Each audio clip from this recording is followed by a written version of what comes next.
This is Abby Johnson with WebPro News reporting from Las Vegas at shop.org. Joining me right now is our good friend Ken Jurina, and we're going to talk about negative keywords. So first of all, tell us exactly what that is. Well, negative keywords are basically a term in a phrase that's being searched that makes your phrase irrelevant. So often people think of a negative keyword as the word free or cheap. As when the word free or cheap are added to your product or service, that probably means unless you're providing free or cheap products, it's going to be a negative term. A good example could be you sell shoes, for instance, as a product, and you're doing broad matching with pay-per-click in your AdWords campaign, and any phrase that's being searched that has the word shoes in it is being shown by the search engine. But when a person typed in snowshoes or horseshoes, you probably don't want your ad to appear unless you're in fact selling horseshoes and snowshoes. So basically a negative keyword is a term or two that exists in a phrase that triggers a search engine to display your ad when it thinks it's relevant, because based on the rules as to how you set your campaign up, it's just going to display your ad based on what it thinks is relevant as per how your campaign is set up and what keywords you're doing pay-per-click on.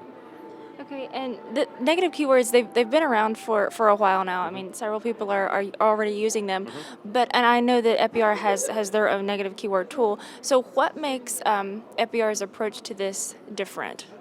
Good question. Yes, negative keywords have been around for a number of years. With each search engine, they have different limits. So with Google, you can put in actually 10,000 negative keywords at the campaign level and 5,000 at the ad group level. And then Yahoo has about 250, what they call excluded words, and Microsoft, I think, has 1,024 characters you can use. So the reason I mention sort of the length of negative keywords that you can use, or the amount, is because often when I ask the question in conferences, are people using negative keywords? Sure, they are. They've heard of it. But traditionally, they're using around 200, maybe 300. Sometimes we'll find the odd person who's got 1,000 negative keywords in either their AdWord group or campaign level. Now, the benefit, I guess, with Epiar negative keywords is the approach we take is to really prioritize and identify the top negative keywords per campaign. So what we go through and do is really, first of all, take a look at the query performance report that you can output from the Google AdWords campaign. And that list now, that query report, is so in depth and detailed that we actually bring that into our own proprietary application to identify the top negative terms that are actually in that report, and keeping in mind that that report will only show you the phrases that caused your ad to be clicked on. But now, in addition to that, we use our keyword research application that we've used for doing primarily search engine optimization before, and we go out and we actually do, in supplement to the search query performance report, keyword research on hundreds of thousands of phrases that are being searched that are specific to the phrases that the campaign is already set up. So you might have, a 500 words that you're doing pay-per-click on. We'll actually do keyword research on all the 500 words, all the phrases that are being searched in the last year worldwide for those particular phrases. So what we end up with is a huge, gigantic list of hundreds of thousands of phrases, and then using our application, we prioritize what are the top negative terms and concepts that are being searched within the group of phrases. So at the end, what you get is we produce a prioritized list of the top 10,000 negative terms that are being used in any of those keywords to do with that company's products and services for that particular campaign, provide them that negative keyword list, and they pop it into their campaign, and they'll instantly start to see savings that are pretty dramatic as to the results that they're actually getting. And this isn't something where we're doing the management for people on their campaign. We still actually have them maintain their own campaign or work with their ad agency. Our negative keyword list is more of a value add, so we create a separate negative keyword list for each individual campaign. People basically cut and paste them into place, so it's fairly easy to implement. And then after that, basically it works like a hot damn. But the only caveat, of course, to that being is that if people are only doing exact match, meaning that your phrases are only going to be or your ads are only going to be displayed when your phrases that are exactly being searched, you do have to introduce broad match. And people get a little concerned because broad match has been something that they might have been stepping back from because they had so many irrelevant ad impressions. And believe me, the results that people get when they incorporate broad match and an exhaustive list of negative keywords is dramatic. Well, do you have any exact statistics or results that you all have found for the companies who have used this so far? Yeah, you bet. There's been actually a wide variety of clients over the last 2 years since we've been implementing negative keyword lists into our clients' campaigns. And we've been doing tough case studies as well. Companies that have had already, let's say, 1,000 negative keywords or 500 negative keywords that they've built over the last 6 years. And one company that I can think of that comes to mind called Consult Sales, they actually do lead generation, and they had about, I think, I won't mention their specific spend per month, but let's just say their results were a $27,000 savings per month in their pay-per-click spend. Their profit went up by 40%. Wasted ad impressions went down by 50% in their particular case.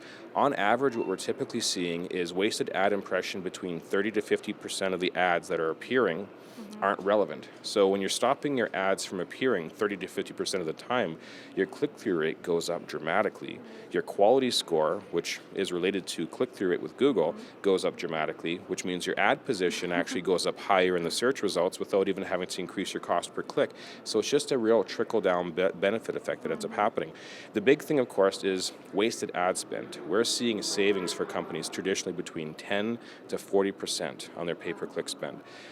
So for clients, I mean, it depends what your spend is per month, but it's pretty huge. So, I mean, we have different lists that we offer at different levels of negative keywords and quantity of negative keywords. So it all depends what a client's budget is and how new they are into keyword research and negative keywords specifically. But the results are really dramatic across the board, regardless of whether it's a really experienced, vendor or retailer, or even if it's a company that's offering services. It doesn't much matter if you're doing pay-per-click.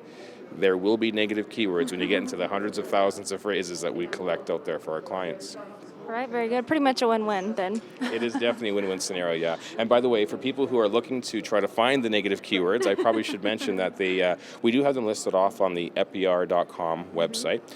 But a little easier domain to remember is www.negative-keywords.com. And I'll just mention briefly that we do have a couple different pricing levels. The first one is $400, and there's a series of 20 questions that people go through on our website, and that will generate a negative keyword list right there for them live. And it's going to take about 10 minutes to go through those questions. It costs $400, and the list is generated, like I said, right then and there. And the second level is our premium negative keyword list. It's for $1,995.